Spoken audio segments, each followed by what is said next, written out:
ஆழமான கேள்வியை கேட்ட. திருப்பி ஒரு கேள்வி தம்பி விஜய் அவர்கள் வருகையை பற்றி.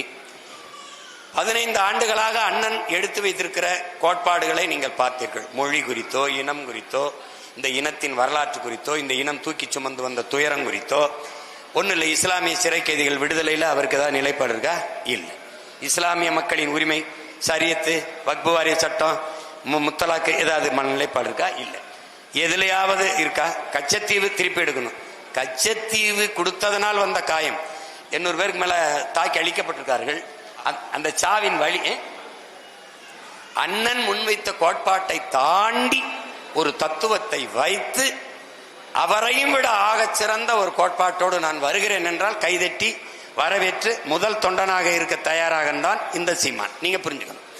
நீ ஒண்ணுமே இல்லாம ஆன்றோர்களும் சான்றோர்களும் இருந்து அரசியல் செஞ்ச இந்த நிலத்தில் உலகத்திற்கு பொதுமறை தந்த மக்கள், அறத்தின் வழி நின்று வாழ்ந்த மறவர் கூட்டம், எப்பேற்பட்ட இனத்தின் மக்கள், எவ்வளவு பெரிய பேரறிஞர் இருந்த இடத்தில், இந்த இடத்தில் இவ்வளவு பெரிய கோட்பாட்டை வைத்து இந்திய திராவிட சூழ்ச்சிகளால் தாழ்த்தி வீழ்த்தப்பட்டு உரிமை இழந்த அடிமைப்பட்டு கிடக்கிற தமிழ் சமூகத்தில் இனச்சாவில் இருந்து கத்தல் கதலில் இருந்து பிறந்த மகன் கருணாநிதி ஜெயலலிதா என்ற மிகப்பெரிய ஆளுமைகளை ஊடறுத்து 1.5 ஆண்டுகளுக்கு மேலே சிறையில் இருந்து 220 வழக்குகளை போடப்பட்டு ஏறாத நீதிமன்ற படிக்கட்டில்லை, தொழில் செய்ய முடியாது, கடவுச்சீட்டில்லை, ஒரு நாட்டுக்கு பறந்து செல்ல முடியாது, எங்கேயும் போக முடியாது. எல்லாத்தையும் விட்டு என் மொழி, என் இனம், என் நாடு, என் மக்கள், அவர்களின் எதிர்கால பாதுகாப்ப நல்வாழ்வு என்று நின்று ₹1 வாக்குக்கு காசு கொடுக்காமல் ஒருத்தருடைய ஆதரவு, இந்த சாதி சீமானை ஆதரித்தது, இந்த மதம் இவனை ஆதரித்தது, இந்த முதலாளி இவனுக்கு நிதி கொடுத்தான் என்று அது பிச்சை எடுத்து திரள் நிதி என்று திரட்டி, அதை கூட திமுக கேள்வி பண்ணும், பிச்சை எடுத்து கட்சி நடத்தி போராடி 4,50,000 வாக்கு 1.1 இருந்து 8.5 விழுக்காடு வாக்கை வாங்கி தனித்து நின்று அங்கீகாரம் பெற்ற ஒரே அரசியல் கட்சியா வந்து இவ்வளவு தூரம் ஏறி ஒரு கவனத்தை பெற்று இந்த திராவிட கட்சிகளை வீழ்த்தி மேலே ஏறி தமிழ் தேசிய அரசியலை கட்டி நிறுவலாம்ங்கிற போது திடீர்னு உள்ள வந்து திராவிடமும் தமிழ் தேசியம் ஒண்ணுதான், மறுபடியும் பெரியார், மறுபடியும் அண்ணா, மறுபடியும் எம்ஜிஆர் அப்படின்னா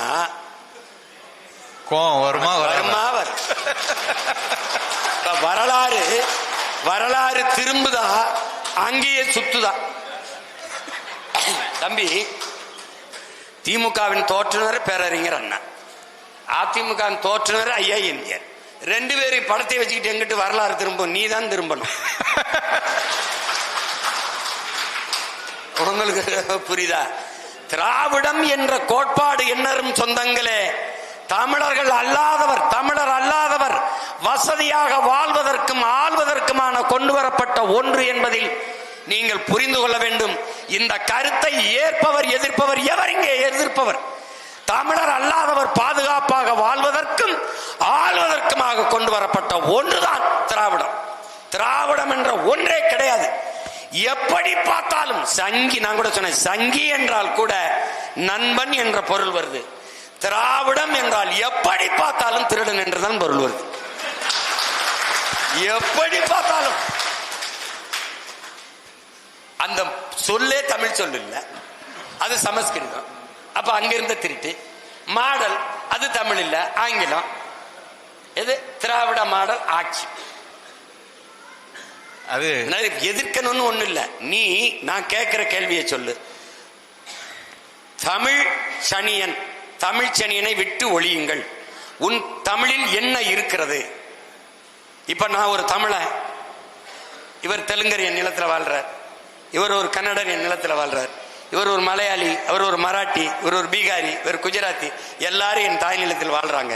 நீ கன்னடர், நீ உன் தாய்மொழி, நீ கர்நாடகா, நீ இங்க வந்து உட்கார்ந்துகிட்டு உன் தமிழில் என்ன இருக்குன்னு கேட்டா இவர்கள் மொழியிலாம் இருக்கு, என் மொழியில இல்லையாங்கிற கேள்வி எனக்கு வருமா வராது? கேரள கவிஞன், மலையாள கவிஞன் ஆத்தூர் ரவிவர்மா சொல்லுகிறான், உலகத்திலே ஆகச் சிறந்த இலக்கியங்களை தங்கள் தாய்மொழியிலே படிக்கிற வாய்ப்பை பெற்றவர்கள் கிரேக்கர்கள், சீனர்கள், அதையும் தாண்டி இந்தியாவில் தமிழர்கள் என்று சொல்றான்.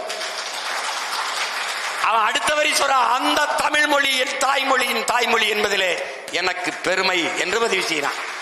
நீ என் மொழியை சேனியன் ஒளிங்கிறான். அவன் யாமறிந்த மொழிகளிலே தமிழ் மொழிதல் இனிதானது எங்கும் இல்லை என்றான். இவன் பாப்பா நீ எனக்கு தந்த. எப்படி இருக்கு எப்படி இருக்கு எப்படி இருக்கு? என் தாயை இழிவுபடுத்தியவனை தந்தை என்று போற்ற சொல்ற நீ. தமிழ் காட்டுமிராண்டி பாஷை பேசுற நீ யாரு? காட்டுமிராண்டி தானே. தமிழ் முட்டாள்களின் பாஷை பேசுற நீ யாரு? முட்டாள் தானே. நீ முட்டாள் காட்டுமிராண்டியா ஏற்கிறியா? பிறகு இப்ப திருப்பி நீ கூட்டிட்டு வந்தீனா இங்க வாடா அப்படின்னு தொலைத்தன். இங்க வாடா நீ என்னது? அப்புறம் ஏதாவது எதையாவது தெரிஞ்சு வரணும்ல. காமராஜரை வச்ச யாரு காமராஜர் 10 நிமிஷம் பேசு. வேலு நாச்சியார வச்ச யாரு வேலு நாச்சியார்னு ஒரு 10 நிமிஷம் பேசு. நீ மொத்தமாவே பேச அனுமதி கேட்கறதே 10 நிமிஷம் தான் கேட்கிற. தெரியுமாடா? ஏய் திருச்சியில இந்த போராடல அதுக்கு கேட்கறத 15 நிமிஷம் தான் கேட்டிருக்காப்ல. அரசு இன்னொரு 5 நிமிஷம் பேசிக்கன்னு கொடுத்துருக்குது. இதுக்கே சனிக்கிழமை சனிக்கிழமை வரைக்கும் மனப்பாடம் பண்ணணும். நடிச்சு பார்த்து வந்து பேசணும். அடுத்த சனிக்கிழமை சனிக்கிழமை பிக் பாஸ் மாதிரி சனங்கள் வந்து விஜய் வர்றாரு. இதுல வேற வேட்டைக்கு தான் வெளியில வருவியா? நீ வேடிக்கை காட்ட வர்றவனா இருக்க. ஒரு அடிப்படை தெரியுதா உனக்கு? நீ படிச்சிருக்கீல, அடிப்படை தெரியுதா?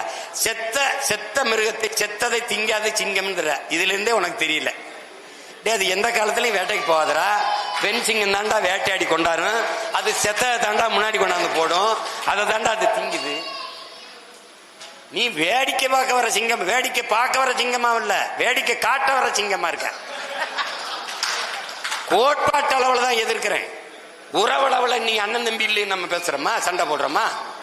அப்ப எதிர்க்காம எப்படி? நீ பெரிய எதிரிகளோட மண்ணு கட்டி நான் முன்னேறி போகும்போது வெறும் திரைக்கவர்ச்சி வச்சு மூடலாம் போது ஏறி வந்த ஒரு எளிய மகன் எங்க அண்ணன் கமலஹாசனை குறுக்க விட்டாங்க.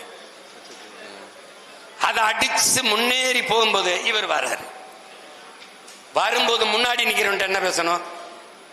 நல்லா படிக்கணும், பெற்றோர்களுக்கு நல்ல பிள்ளைகளா இருக்கணும், இந்த மது இந்த தீ பழக்கங்கள் இல்லாம இருக்கணும், ஒரு வேலையை தேடிக்கிறங்க, நமக்கு ஒரு காலம் வருது, நம்ம நல்லபடியா ஆச்சு எல்லாம் பேசணும்ல.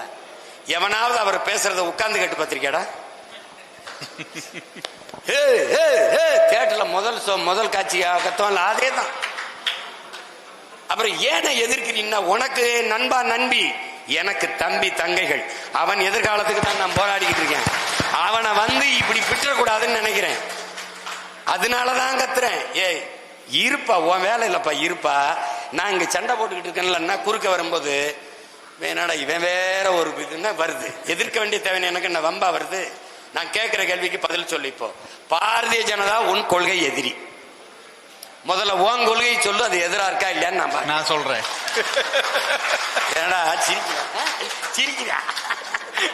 ஏன் முதல்ல உன் கொள்கையை சொல்லுப்பா. என் கொள்கை எதிரி அது இல்லடா கொள்கை. எந்தெந்த கொள்கையில் உனக்கு எதிரி அதுதான் கொள்கை. திமுக அரசியல் எதிரி. எந்தெந்த அரசியலில் முரண்படுற? அப்போ அதிமுகவின் அரசியல் உனக்கு எதிரியா இல்ல. அப்ப காங்கிரசின் கொள்கை உனக்கு எதிரியா இல்ல. அதானது.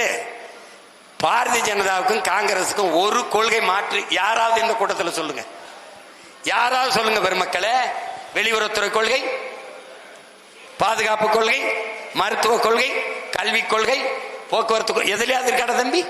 எல்லாம் சேம். திரும்ப திரும்ப சொல்றேன். பாரதிய ஜனதா காங்கிரஸ், திமுக அதிமுக கொடிகளில் வண்ணம் மாறும், கொள்கையில் எண்ணம் மாறாது.